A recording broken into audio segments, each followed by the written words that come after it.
Hi, everybody. Welcome to the Rush Development Mentor webinar with Dr. Jen Fraser. Apologies for the delay. Dr. Fraser talked me through and he'll ask from me. She made me turn off my computer and reboot everything that's late. Without any further ado, Dr. Fraser, thanks for joining us. Tell us about your journey. Thank you. Can you hear me? I can. We're having You're some going technical in issues and out a still, little but I think bit. Can you Dr. hear me Fraser. Can you hear me? I can, yes. Okay. So should I just launch into the story? Yes. Okay. Well, as you and I have Please do. discussed, and we. Okay. As you and I have discussed, Chris, and as we both feel really passionate about, we are really ready for a change in coaching, a change in sport, a change in the way in which youth athletes play. And the reason I became so interested in this was I was working at a private school, and I had worked there for 8 years very, very happily. And I loved the kids, I loved my colleagues, and I believed in the administration, and it was an amazing experience. This is a university prep school. It has 250 international students there at any given time that live in boarding. It's just a wonderful place. And this is on the west coast of Canada. And over a series of months, we started to realize that there was something very wrong with the way in which the basketball coaching was happening. But it's that confusing phase you get in, I think, as a parent, where, you know, they weren't just teachers or coaches. For me, they were also my colleagues. And so, I mean, as a teacher myself, I'm so understanding of the job and how stressful it is. I mean, I was a theater director with young people, and it's the same sort of pressure you have on you as a coach when you're a teacher who's coaching, because the performance sort of reflects back on you. And I mean, I get all that stuff. But in February, a family, so this is 2012, in February, a family informed me that the coach, who was a colleague of mine, had called the students, the student athletes, and I won't say it online in front of everyone in case I distress your webinar people, but the teacher called the students effing retards. And I was really shocked, of course, and I consulted with my son, who was on the team, and I said, is this for real? This is February. Were you guys really called this? And he said, yeah. And I counseled the parent, and I said, you know what? Teachers do stupid things sometimes. They lose it. They say things they regret. Like, give them a chance. I said, the administration is not particularly good at how they handle these things. Let's just see what happens. I'm sure the teacher's sorry, and, you know, this will get fixed. And so time went on. I understand there was some kind of an apology. Time went on. And it was now a month or so later, the team was at the provincial championships, and a student texted his parent, his mom, and just said, I can't take it anymore. They're calling us effing pathetic, effing embarrassments, lots of homophobic slurs. You got to start to build those in, because I can't say them online. And I was just, for me, that was the final straw. I'm just like, you don't ever talk to kids like that. There's never an excuse for it. It doesn't matter what your sport is or what you're doing or what course you're teaching. It's just no place for it. And so that's when the whole situation began, because I was caught in a whole variety of ways. My son was a player on the team. These were my colleagues. This was my job on the line. But, you know, I cannot work at a place where students are talked to that way. So what happened was, just to take a very long story and shorten it up, basically what happened was I learned step by step that the whole system really, and I confirm this with multiple families that I've worked for over the course of the last 5-6 years all across America. The system is designed, in fact, to protect the person that's being very abusive, that's using bullying behaviors. Our system is not properly geared up to actually address the situation in a healthy, productive way. So what happens is the person who's the perpetrator oftentimes suffers a huge amount. The victims suffer a huge amount. The institution suffers. I mean, it's just an absolute disaster, but it doesn't have to be that way. And so as you and I discussed, there's so much opportunity to turn this whole system inside out and redo how we handle bullying and abuse from the very beginning in a very proactive way.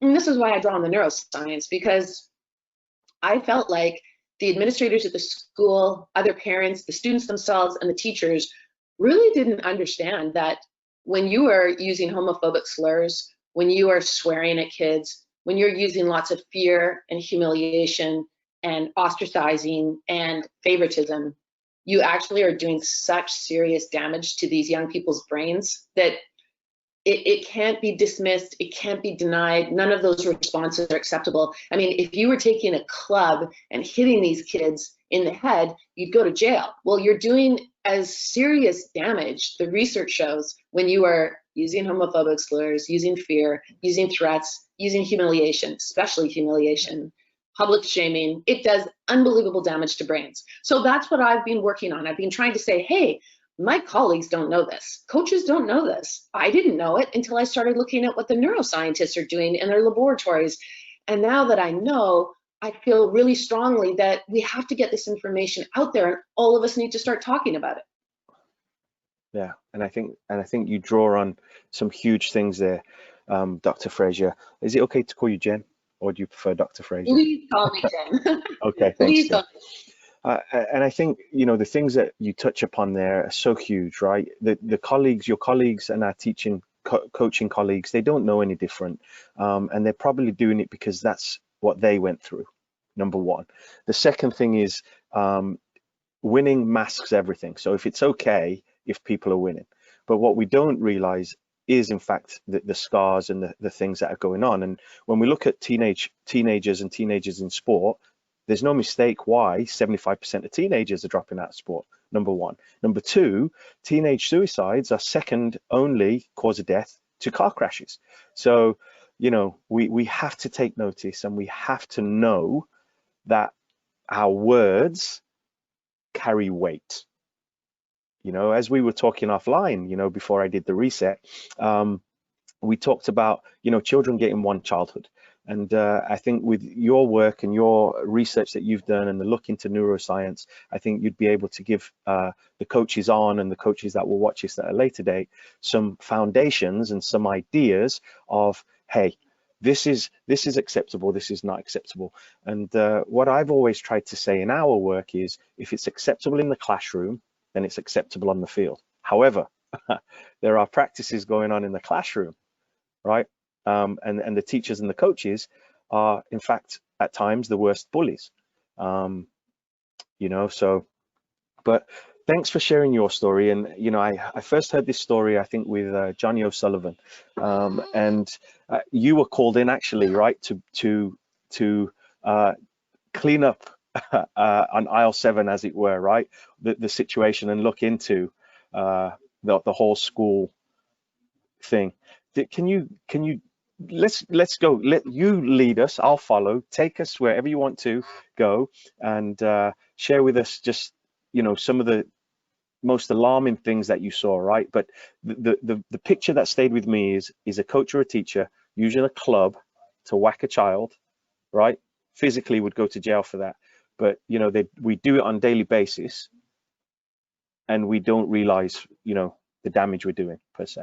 So yeah, so I think the best example of this that really hits home for people, it happened last year, and I'm sure you know about it, but there was a football player, a new football player, just come into university at University of Maryland, and his name was Jordan Mcnair, and he was treated in the same way that my son and these students were treated on the basketball team. Namely, they were lambasted with homophobic slurs. They were constantly treated as if they were weak and lazy and embarrassments, and it was all affiliated with this sort of hatred towards women. You know, everything to do with women was sort of symbolic of weakness and revulsion and these sorts of things.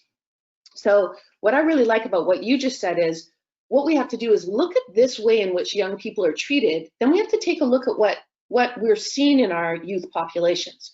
We're seeing unbelievably high level of suicide. We are also seeing high levels of anxiety and depression, and very high levels of young people dropping out of sport. So we can keep telling ourselves, I mean, the coach Durkin, he can tell himself, he's just being hired at another university. He can keep telling everybody he wants that his methods, first of all, did not result in the death of Jordan Mcnair.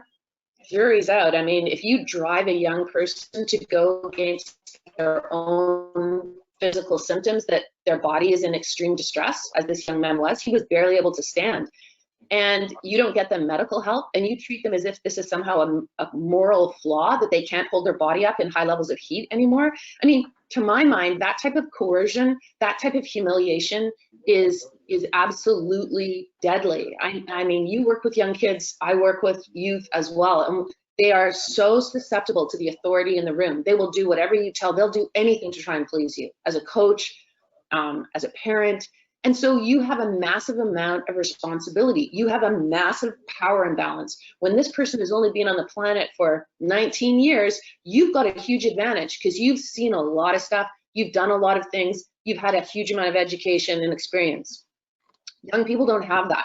And so, I mean, what I find really fascinating is you take the Jordan Mcnair situation, the trainers and the coach, they weren't even fired.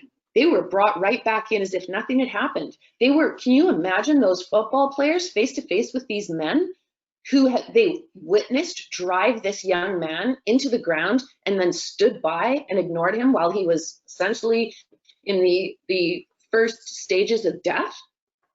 And that university brought them back. I mean, if it was an adult in an adult workplace, there is no way, if someone died on your watch as an administrator, as a boss, as a leader of a company, you would be walking. You'd be walking with your computer shut down and escorted out of the building.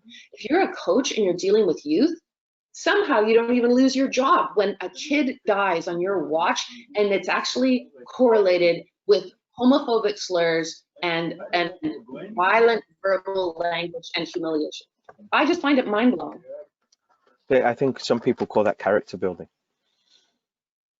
Well, I mean, so going back to your point, Yeah. Character building, how come our kids are so anxious? How come they're so depressed? How come they don't want to play sports? And how come they're killing themselves? I don't see any grit or resilience in youth populations. Maybe we need to press reset and do things differently. Absolutely.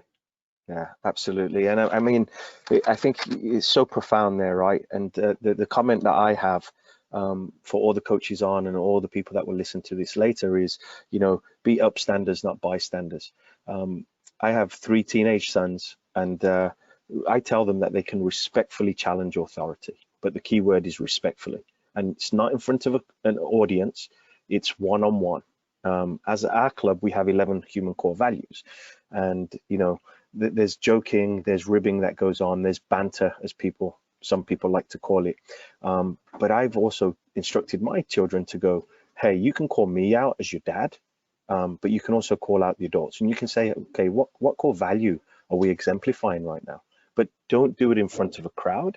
And, you know, respectful is the key word, right? Finding that the right time. And but I think that's character building, right? Now you're standing up to the bully or the verbal abuser, and stuff like that, you know. And if we were to take and hold our breath, you know, for the people we lost in concentration camps, and many people saw that, we'd be silent for over 11.5 years. You know, so is that where we want to go, especially with the epidemic of anxiety, depression, suicides, the dropout in sport? You know, what advice, you know, do you give coaches that are witnessing this, or players that, you know, see these kind of behaviors? Well, it's interesting that you bring up concentration camps, because some of the most interesting research on this was done a long time ago by Dr. Stanley Milgram. And what he did was, he's a Yale University psychologist, and he looked at authority. And so they did this experiment, and it's interesting because they set it up like a school.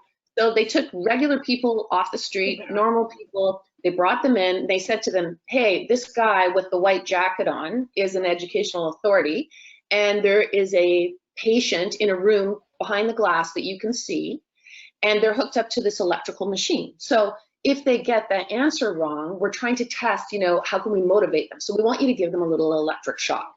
So they had a dial, and the dial showed that, if you keep raising the electric shock, you get to a point where it's actually harmful to the person.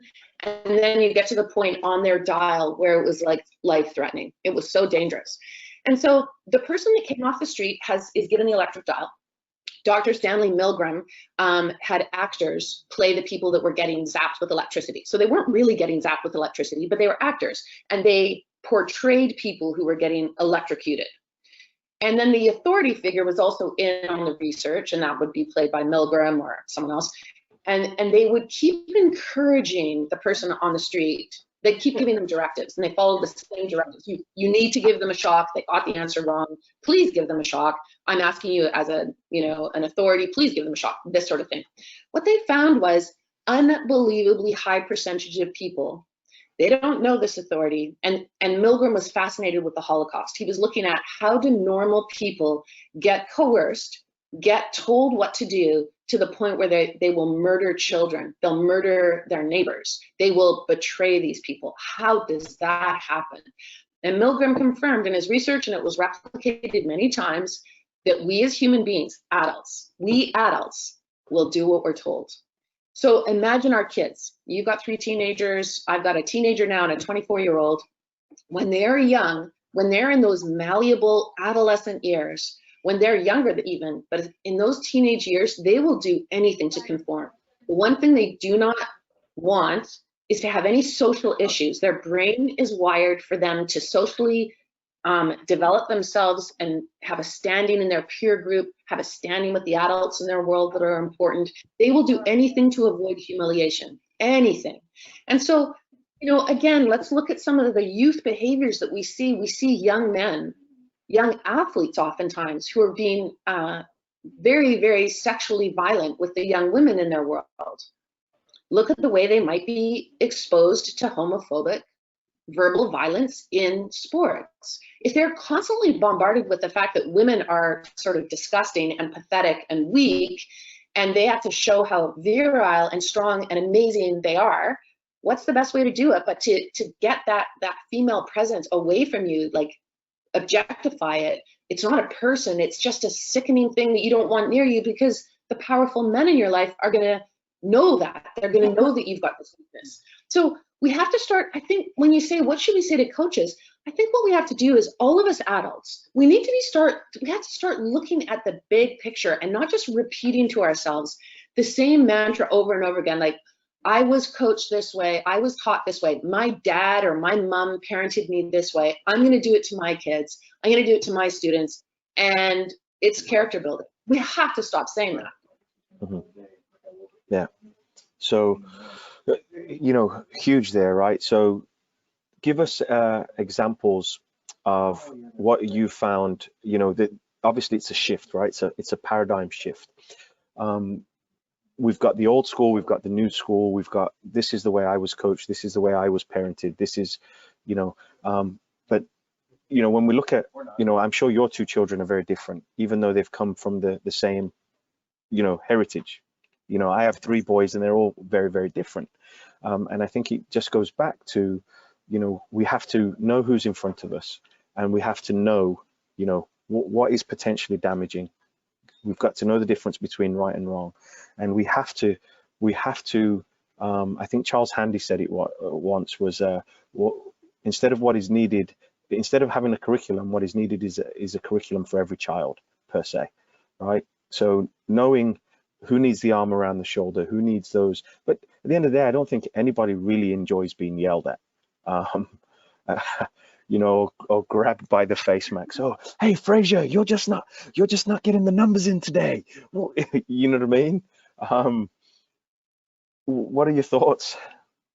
One of the things I think you can do as a teacher or a parent or as a coach is say to yourself, I'm in a big power imbalance. So one of the ways we can trip ourselves up or catch ourselves is to say, would I grab my boss or my marriage partner or my friend by the mask and yell in their face? Like, when I go out and have a beer with my buddy at the bar, am I going to start swearing in his face and calling him homophobic slurs? No. Why? Like, I want him to have a good, strong character. I want my wife to have a good character, or my husband to have a good character. I want my boss or the leader of my company, the principal of my school, or the athletic director, I want them to have really good character. So how come I'm not yelling in their face? How come I'm putting them down and noticing every little thing they do wrong and screaming at them and shaming them, publicly shaming them? Like, why don't I not use those techniques? I mean, look at professional athletes. The professional athletes that spoke up after Mike Rice was exposed at Rutgers University using homophobic slurs on his players was powerful. You know, top athletes in the world spoke up and said, if anyone ever spoke to my kid like that, that'd be the end. Like, there is no way. That is not coaching. Let's not try and cover that up as anything to do with character building or sport excellence. There is not a single piece of replicated, peer-reviewed, consensus-building research out there. There is not a single researcher that will put their name to an article or a study that claims that humiliation and favoritism and swearing and ostracizing or ignoring or refusing to give feedback or throwing your clipboard down or yelling in the face of a player will get you results. However, there's a huge amount of research out there that is psychological, psychiatric, and neuroscientific, and it shows, and it's to coaches and athletes. It's not other people, it's coaches and athletes. And it shows that when you care about your athlete, you see your athlete as a person, not just some sort of performance metric. You see them as a person who needs your mentoring. You believe in them no matter what happens. If they make a mistake, you believe in them. If they get sick, you believe in them. If they get an injury, you believe in them. You never stop thinking that they are going to fulfill their potential, whatever that's going to be. And you care about them as a friend. The research is clear. That's where you get spectacular results. So if you want to win, take a look at the research. Actually care. If you want to win, actually care, right? I think it was the old Maya Angelou quote, they don't care how much you know until they know how much you care. Exactly. Right. And that's proven in research. That's backed by a huge amount of research. Yeah, we commonly see, my favorite one is coaches on the sideline, faces contorted with rage, and they're yelling, relax. Well, it's a bit hard to when your face is contorted with rage and stuff like that. What reading or, you know, what research, what pieces of research would you say that the coaches on this webinar and the people that will see this afterwards, what piece of research or research papers, what things, maybe it's the book, The Bullied Brain, what areas, what advice would you give to people on this? And you know, this, listen, you must read this paragraph or you must read this paper because this will change how we do things. This will change how we think. Well, it's a great question, because I was exactly the same as anyone. I was a teacher, I was a mom, and I didn't know any of this research. When I got pulled into this situation, I started taking these student testimonies. The headmaster asked me to take student testimonies. So I sat in front of these teenagers and I wrote down everything they said, and they described to me what was happening. And I am a trained researcher. That's what my PhD is in comparative literature. So I'm trained not to have my own opinion, basically. I'm trained to go and see what do the experts say and then put it into dialogue and figure out, you know, a different way of doing things.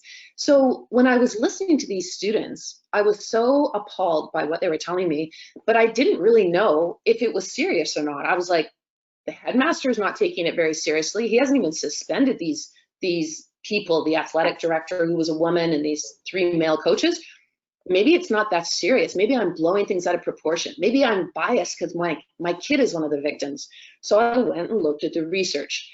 And I would recommend to any coach, anybody who's listening to this, who's a parent, who cares, who's a teacher, the best things I read was Brainstorm is fantastic.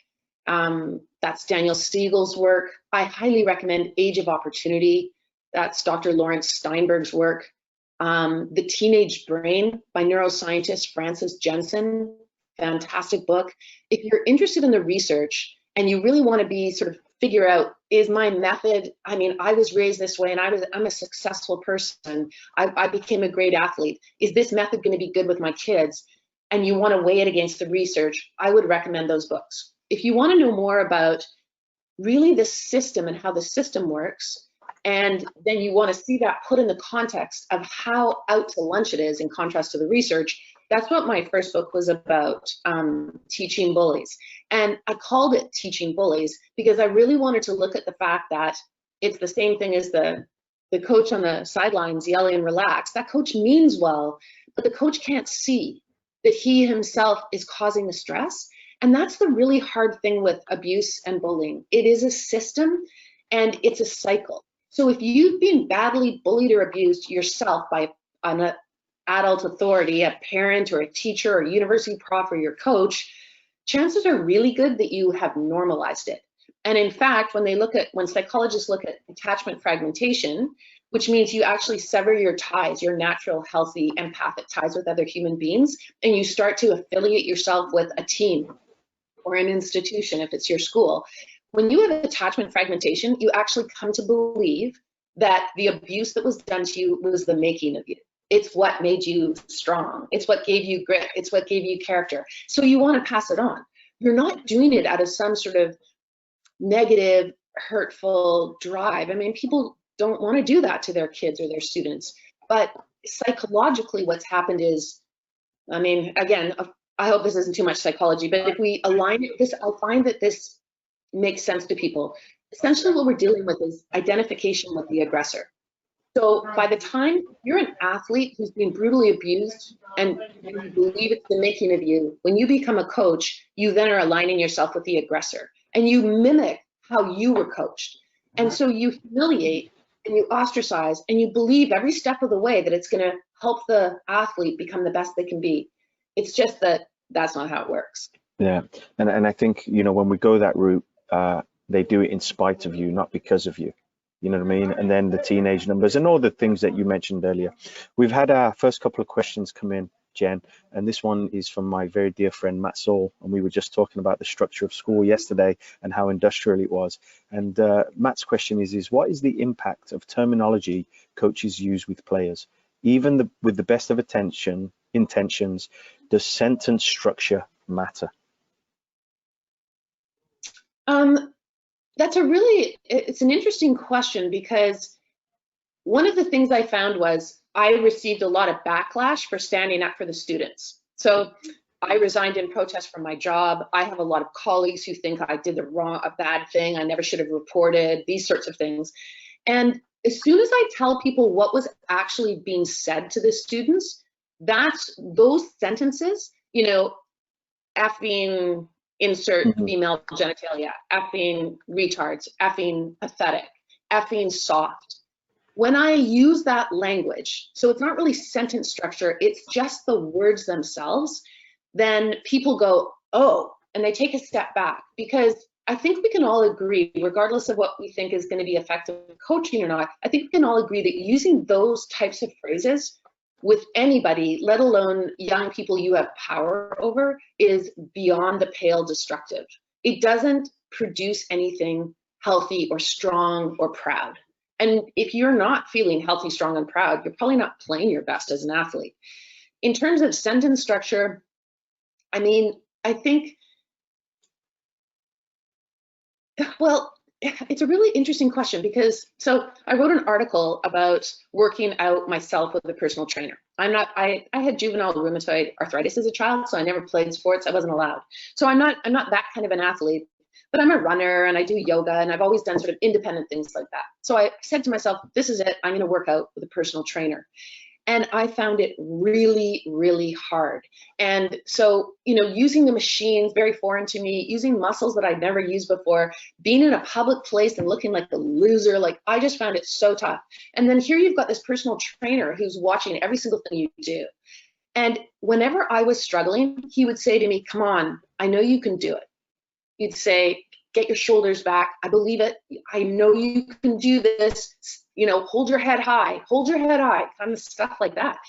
And so I wrote an article about it, because if he had said to me for 1 second, if he had said, you know what, you look like crap, you look lazy, what are you doing out there? Like, I don't like the look of that, I never, ever would have come back. I felt so jeopardized and so uncomfortable, and so I was trying so hard that one wrong word, I never would have gone back. But him encouraging me, I just kept giving it my all. Even if it wasn't great, I gave it my all. So yeah. Sentence structure, I think all of it matters. Yeah, and the words, obviously, you know, our words have power. You know, I picked up there, you know, you were ostracized a little bit, as you said, from your colleagues, from parents, because you challenged structure and you challenged the imbalance of power. So whether it's a coach and a teacher, whether it's you're at coaching school and your instructor, you know, people still, you know, it's people sometimes don't realize the imbalance of power, but some people do, and they love to wield that power axe, as it were, kind of like He-Man's power sword. You know, how do we neutralize that power? How do we give the power and make it more child-centered and athlete-centered? You know, how do we get, so I'll give you an example real quick, Jen. So about 10 years ago, I was coaching, and what I did was I wanted to get away from using the word don't. I didn't want to have, like, don't miss the layup, don't miss this. So every time I said the word don't, the kids would stop the session and say, Coach, don't say don't. So that was a little way, you know, because I wanted to extenuate the positives. I didn't want to stop and correct the behaviors that I didn't want. I wanted to correct, you know, I wanted to give words of affirmation to the and not just empty praise to the behaviors that I wanted. So it was simply, instead of stand up and put your foot on the ball, it was, hey, for those of you with your foot on the ball, thank you so much. And invariably kids would want to go, oh, you know, I want to please. Do you know what I mean? So give us some ideas or stuff like that.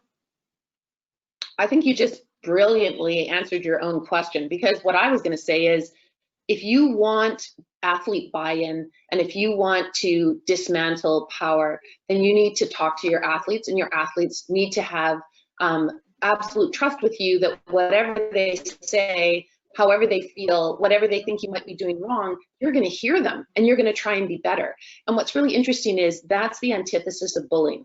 So one of the things you find with the bullying personality, and they oftentimes in the research correlate that with narcissism. So whenever you say to the bully, hey, when you're behaving this way, it's very damaging, it hurts people, the bully will instantly flip that and say, how dare you call me out? How dare you victimize me? You are absolutely out of control. In other words, the victim is always the bully.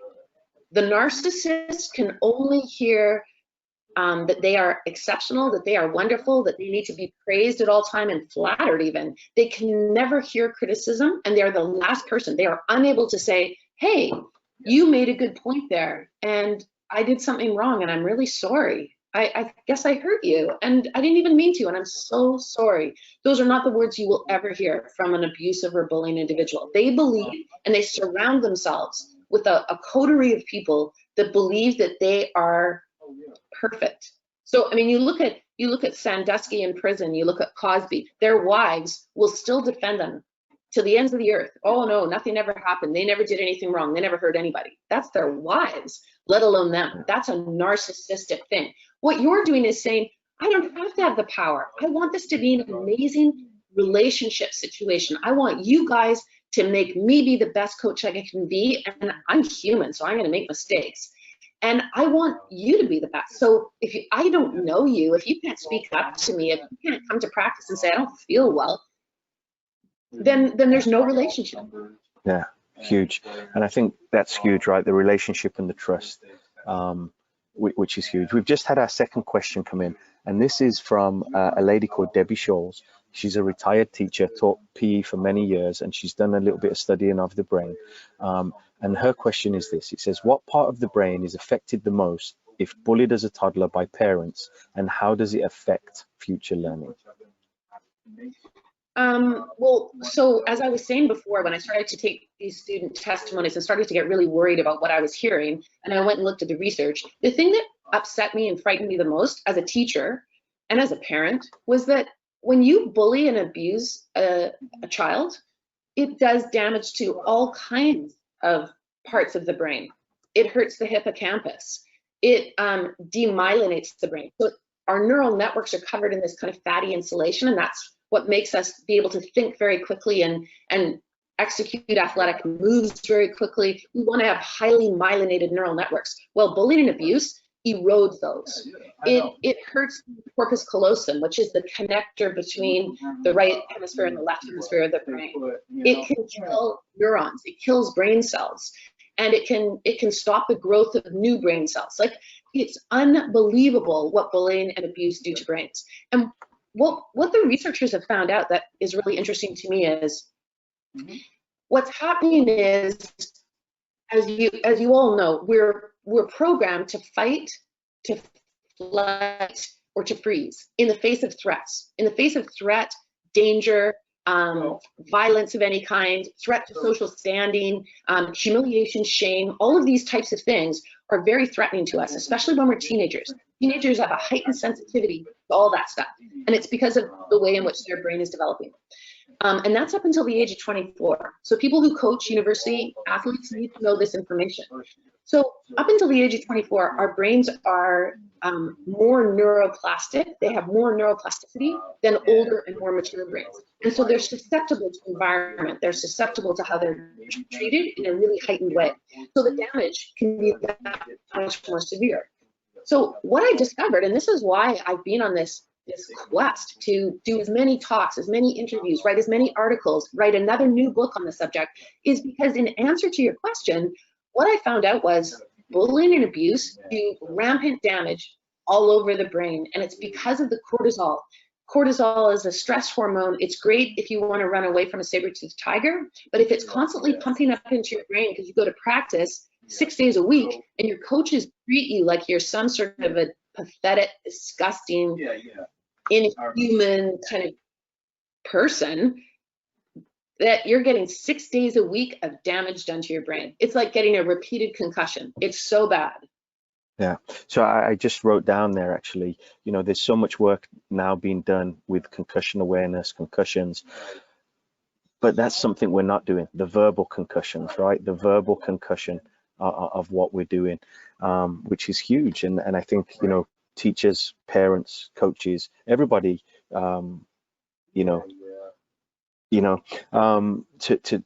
so questions come in there from Damien, my friend from Missouri. He said, is there a coach out there that you can point at that is doing it right? Who would be like a glowing example? And I think in the soccer world, I can answer that. You've got people like Jurgen Klopp, and you've got people like Pep Guardiola, who are really relationship builders. They're two that I can think of in the professional world. Is there anybody that you can think of, Jen, that you see coaches and you just go, man, he gets it or she gets it?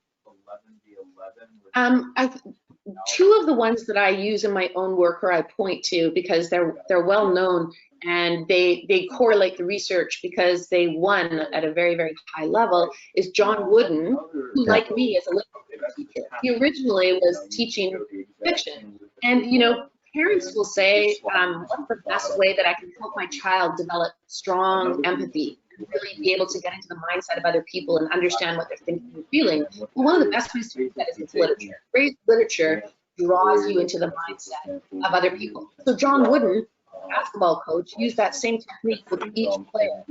Every single player he treated as a character in a novel. He wanted to get to know them. He wanted to know what made them tick, what motivated them, how to speak to them. And he changed it based on each individual player. And then another one that I think is really fascinating to me is Phil Jackson. So Phil Jackson worked really closely with George Mumford. And George Mumford, I highly recommend this book to coaches. It's fantastic. It's called The Mindful Athlete. So if we go back to the question from the teacher, what do we do when a child has been bullied, when they've suffered this kind of adult onslaught of dehumanizing treatment?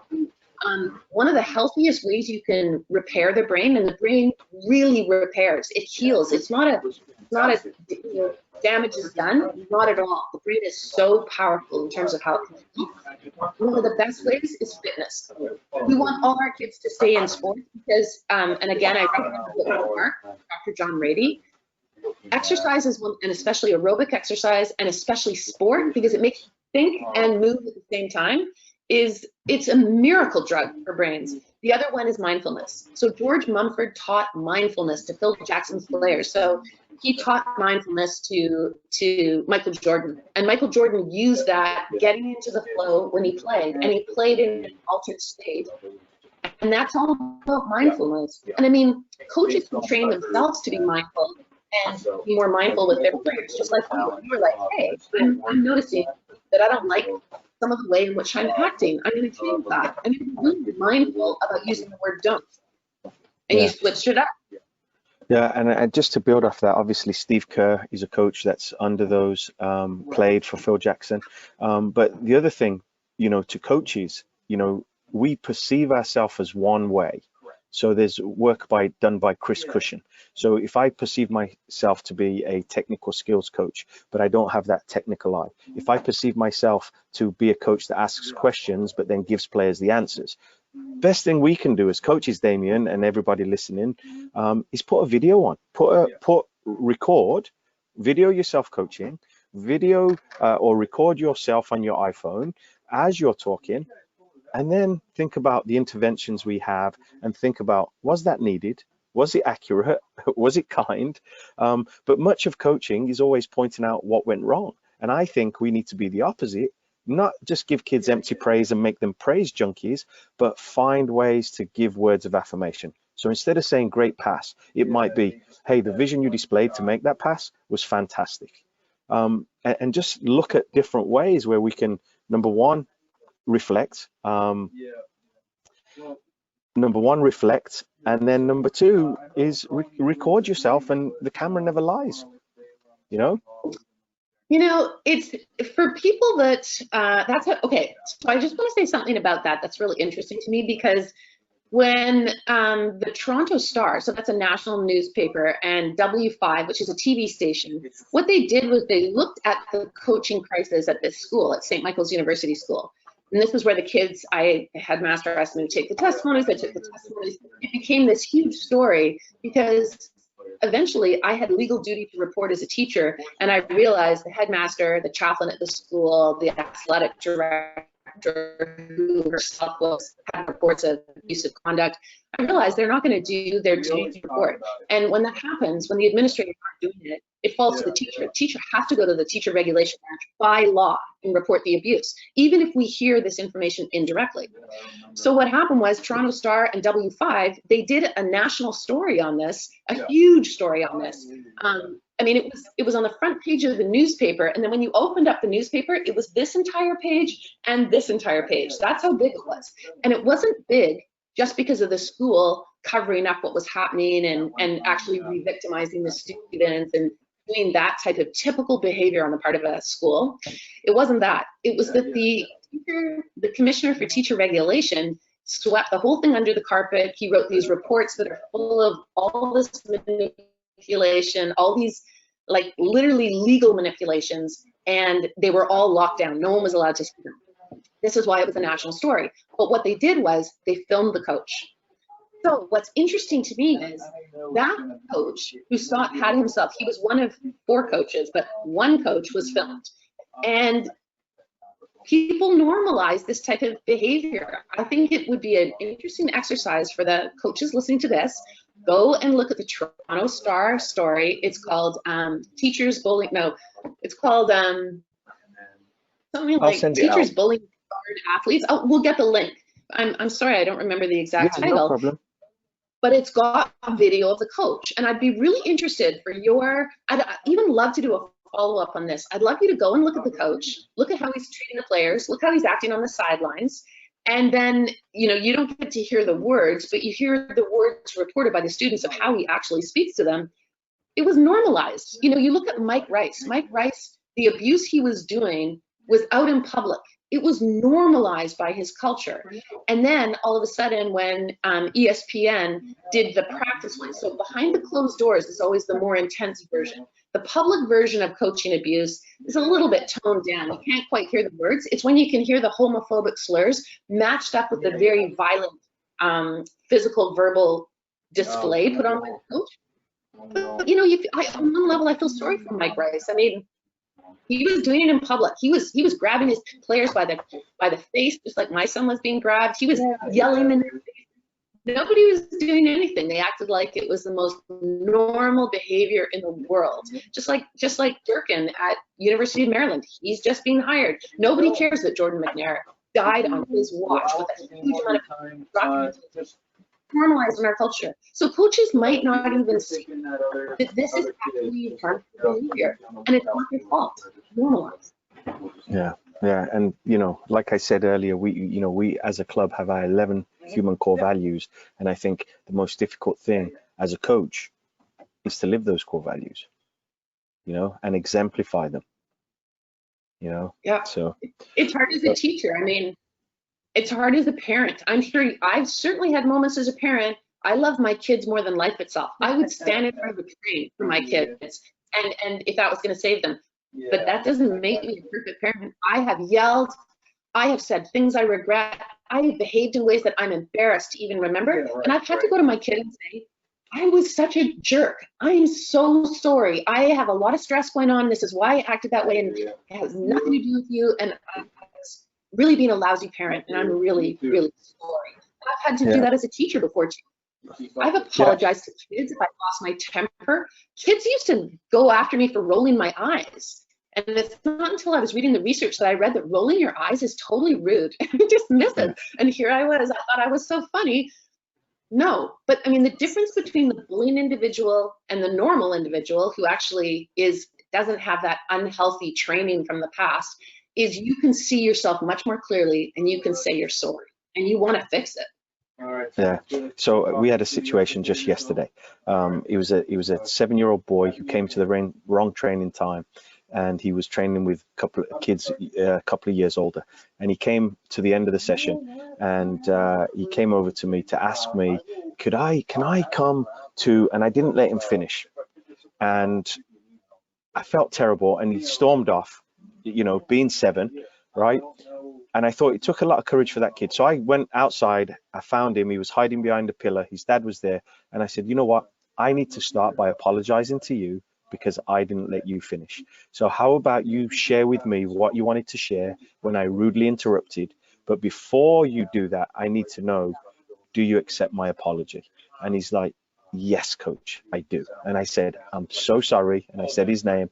And then he told me, he says, well, you know, would it be okay? And he was just asking, could I come to this session? And I said to him, let's make a deal. Come to this session. If you do well at this session, come to the session at your own age group. That way you get to be a leader. And we just hashed it out, right? But how often as a parent or as a teacher or as the adult or the power do we turn around and say sorry, right? You know what? I'm so sorry for the way I handled that situation. You know, you deserved better. You know, and as a parent, you know, it's funny to me because we would talk with my wife, who's a special ed assistant, and we would yell at our kids for yelling or smack them for smacking, right? And I'm like, what are we doing? You know, what are we doing? Right? It looks like we have another question that's come in, again from Debbie. It says, just out of curiosity, did you remove your son from the basketball team after the coach's behavior? Well, what actually happened was the headmaster told all the students that if they gave these testimonies, they would be protected, they would have confidentiality. So they had at least 14 students came forward. I took 8 testimonies, and a parent who's also a lawyer took 6 testimonies. So these all then went to the headmaster. They ranged from students who were in second-year university all the way to 10. They all were corroborating same behaviors, same treatment, same favoritism, humiliation, etc. So the headmaster then interviewed some of them who were on campus, including my son, and the chaplain was there as well. So they had first-hand knowledge from these students about how they were being treated. And so that was where it ended. They had promised all the students, if you can tell us the truth about what's going on, those coaches will not be coaching you next year. This is all documented. I've got it all on email, everything. So the students, of course, trusting their headmaster, trust the chaplain, of course, they came forward, they told what was happening, they gave their written testimonies, they did their, and then the headmaster betrayed them. So he went to the coach, one of the coaches, and he told them, at least 3 of the boys who came forward, which included myself. So at school, all of a sudden, and this was in the spring of 2012, my son and 2 other boys were being publicly humiliated by other teachers who were, you know, thinking that being bad kids or whatever. They didn't have the truth, and also other students. So obviously the coach had, or the teacher had gone out and shared this information. So confidentiality was breached. They were getting bullied at school. I was reporting to the headmaster. Really, I was really frustrated by that point, and I was saying, you know, my kid's being bullied at school. Like, what is going on? You promised they would be safe. They spoke up. And then the chaplain sent me a very detailed email saying my son in particular would be protected as long as we just let everything else drop. So they would give my son the satisfaction of not having the coach's coach. They'd be punished, blah, blah, blah. But for me to agree to this situation meant that, first of all, I wouldn't be fulfilling legal duty to report, which I'm really uncomfortable with. And secondly, so I'd be sort of part of this cover-up. And then secondly, the students who were in grade 10 who'd come forward, they were going to get exposed to these coaches after my son graduated. And my son was like, no, there's no way. I don't care. I'm not going to somehow sell out these kids to get this deal. Like, no. So at that point, this was the headmaster brought in a lawyer, and he had this lawyer write a report. If he didn't publish it, he wouldn't let the parents read it. Like, we had no idea what the lawyer wrote. So then, and by this point too, we found out he or whomever else at the school was outreaching to hundreds and hundreds of alumni and having them write in and say that these teachers actually were excellent. So again, they breached confidentiality. Nobody should have known what was even going on. That's like, as you know, as a teacher, you're not allowed to do that stuff. But by that point, they then hired another lawyer. They said to the parents, so this guy's going to be much more involved and do this. They then published that report just before grade 12 started for my son. I was still a teacher at the school. I thought that the headmaster was going to do the right thing. And this lawyer's report was published widely by the headmaster. He sent it out to hundreds of people, and it basically positioned the kids who spoke up, and by this point, my son's name is out there. So the kids who spoke up as basically telling lies. So my son had to go back to school in grade 12, not able to play basketball when he was ready, pretty much poised to play college level. He's extremely good player. His coaches, the abusive individuals that were reported on, said so themselves. He had to go back in grade 12. The coaches were put back into their position. So he and 5 other boys refused to play. And he didn't go to his graduation ceremony. He was ostracized by kids. He was bullied by kids in that final year. He barely got through. He went from being on the headmaster's honor roll to he couldn't even write his exams. He didn't go to graduation. It was one of the worst things you've ever seen in your life.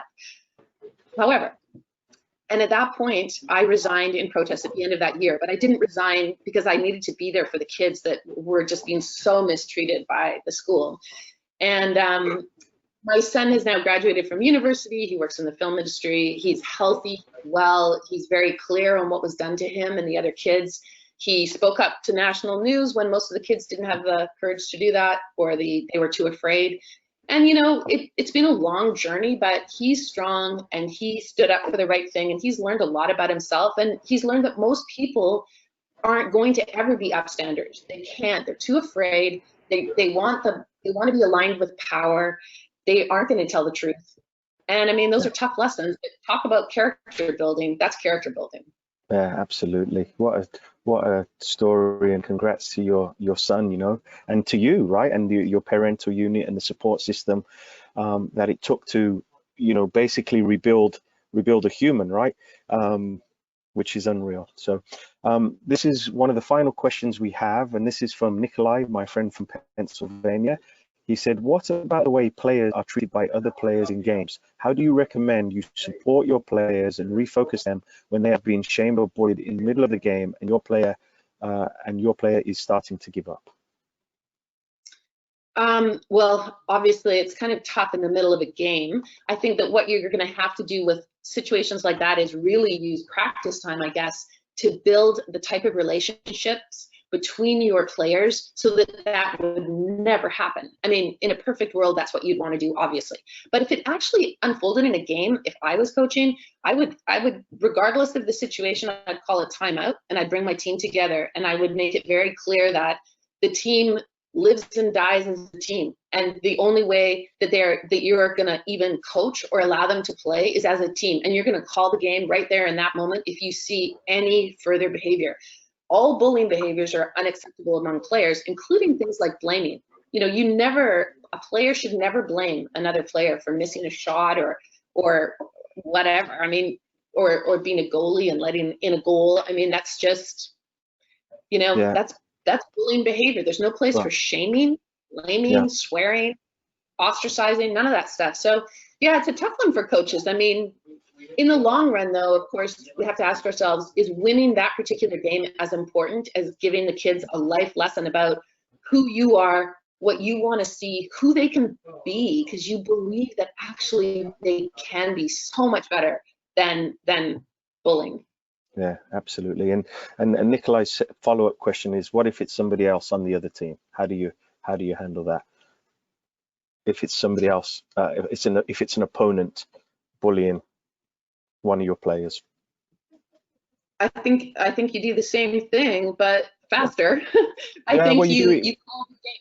You instantly call the game. You get the other coach involved. You bring the two teams together, and you do a quick review of the 11 values that you have. I mean, does this align with your values? Because if it doesn't, you'd like to bring it to a halt, because that's not sportsmanship. And sports is all about sportsmanship. So you know, you would never, if you had kids, I mean, if we go back to the classroom example, if you had two classes sitting together and one kid in one class started to abuse a kid in another class, it doesn't fly. It's got to be shut down instantly. That's really, you know, adults have all this power. I wish we could use our power for amazing role modeling moments. I mean, I'm sure if I was in that situation, my heart would be beating and I'd be so anxious, because I would think that the coach would be ready to tear a strip off me, and I would be exposed in front of all the parents and all the kids as stalking play. But you'd still have to find it within yourself, I think, to do that. And yeah, your hands might be shaking while you do it, but at the end of the day, that's the person you want to be in front of young, impressionable people. We got to live it, right? We can't keep saying to kids, you know, going back, Chris, to your point, it's like, if our kids were really responding to adult lessons and how we behave as adults and how they see politics and how they see marriages and how they see teachers and coaches, we wouldn't have an epidemic of bullying, because kids role model how we behave. So we've got to really take a harsh look at ourselves in the mirror as adults and go, we're not doing a good job. Bullying is at epidemic proportions in our youth populations. That's on us. We're the ones that train them. They behave the way we behave. So it's a tough one, but I do think we can do better. I really do. We've got to hope there's better, right? We've got to hope. So I just wanted to read this quote, and for the coaches, think about this. It says, where there is a storm and you stand in front of a tree, if you look at its branches, you swear it will fall. But if you watch the trunk, you will see its stability. So what I want to say about that is, for me, we can be the stability when everything else is being unstable around us, you know. So I wanted to bring that up. What were your thoughts on that, Jen? I'm going to sound like a completely way out there, but what it, in all honesty, made me think about is the fact that the word bark for around the trunk of a tree is, in Latin, it's cortex. And the cortex is the trunk of our brains. It's the bark of our brains, and that's why they use that word. It's a thin series of brain cells, essentially. Dr. John Medina says it's the part of our brain that makes us human. So while we share lots of brain behaviors with animals, for example, like fight, flight, and freeze, that type of very deep-seated primal, I've got to survive, we also have the cortex. We've got that bark around the trunk. And if we can constantly tap into that part of ourselves, the deeply human part of ourselves, then we can be our best selves. And what is so interesting about it too is that it's not mature until 24 or 25. So we could argue that the cortex is also what makes us adults. And this conversation is being all about, and all the people that listen in, all of us are adults who want to be our best selves. We want to be that trunk. And I don't want to suggest it's easy. And I know it's really hard, but I think just the fact that we have a community right here talking about it means we can do it. We can do it together. Absolutely, absolutely. And we can with the research and the work that you've done. So this is how we usually finish our webinars, and you can say yes or no. But I ask a series of questions and you get one-word answers. So this is really testing the brain. I couldn't tell you which part of the brain it's testing. You don't have to play. I don't want you to feel like you've had to play, but it's quite easy, but also thought-provoking. Are you up for it, Jen? I'm totally up for it. Brilliant. So the first question, the first statement is criticism. And I'm answering you get a one-word answer. One-word answer. So you say criticism, and I just give a one-word answer to that? Yeah. Cruel. Cruel. Constructive feedback. Character. Brilliant. I just added that one in, by the way. Praise. Strength. Affirmation. Building. Love it. Good one. Bully. Hurt. X. Hurt. Sports. Power. Children. Care. I had future for that one. I was going to go with future. And then brain. Miraculous. Miraculous. I love it. Brilliant. All right. So again, everybody, thanks for joining us. Dr. Jen, I was really nervous about this, right? Because this is uncharted territory, right? The brain. And I remember hearing you on a webinar somewhere, and you said, well, we asked these coaches to name muscles, and they can name muscles all day, but you try and mention 5 parts of the brain, and people just like, and then you've got the myelin, you've got the medulla oblongata, you've got, I remember the water boy, thank goodness he came through for me there. But just different things, right? And it's uncharted territory. And I think when we look at it, the game's not going to change much technically and tactically, but it is going to change so much on the psychosocial side of things, and how we can play our part is so pivotal. And you as a trailblazer with your research and the work that you're doing, I think what we need to do, Dr. Jen, if you're agreeable, is we'll get that article out, we'll get the coaches to watch it, and then maybe we'll get you back for a second one to have discussion on little things that people have tried, whether it's videoing yourself or videoing your sessions, to try and eradicate the game and sports of bullying behaviors. How does that sound? I would love to do that. That would be fantastic. Brilliant. Now, is there any questions I should have asked you that I didn't? What I would like to just end off on is saying that if there are coaches who want to email me, I'm really open to talking about this stuff. If there's coaches that want articles and some of the brain stuff, I work really hard on it. I'm not a neuroscientist, so if I can understand this material and I can try and educate others about what I'm reading in the research, anybody can. It's intimidating for people, but I'm not a neuroscientist and I can do it, so it means everyone can. So I have a ton of articles on my website, which is Neuroparadigm. As you would know, Chris, one of the things I'm trying to do is change the system by saying we have to leave the paradigm of bullying and abuse, which we've all been trained in, we've been raised in it. It's infiltrated every part of society. So it's going to be hard work, but we can walk away from that paradigm and into a new paradigm that's grounded in neuroscience, which I call Neuroparadigm, just to give it a new name. So on my website, Neuroparadigm, there's a ton of articles. I have a new book coming out. I'm waiting to see if I get the publisher that I want. People who want to read that manuscript, I'm happy to send it to them. I'd love to get feedback. So if you don't pull punches, if you think a section's weak, or I could work harder on something, or it's not clear, or you think it's great, please tell me. I just want the research out there. So I work really hard on it, and I'm keen to share it. Brilliant. And we thank you for sharing sharing it. And we thank you for being with us today and enlightening us and helping the coaches that are and the coaches that will assist later. But yeah, do you want to share your Twitter handle? I can do all that, share the thing, but to Fraser, he's on the Twitter and very responsive, and that's how we connect with me. So yeah,